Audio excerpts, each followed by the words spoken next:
Now, a chosen plaintext means that the attacker gets to choose what plaintext is encrypted. So I'm the attacker. Now I get to choose what is encrypted. And that gives me much more power, because as a cryptographer, I would know that if I could figure out these specific parts, how that encryption takes place, that'll get me closer to the key. So a chosen plaintext is more powerful than the other two we talked about.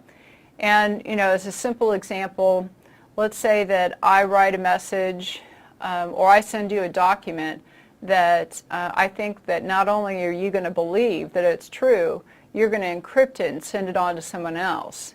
So in that situation, I chose the plaintext because I typed up the document, and then you encrypted it and sent it on, and I had a sniffer there. So now I have the plaintext and the ciphertext, and I decided what the plaintext would be.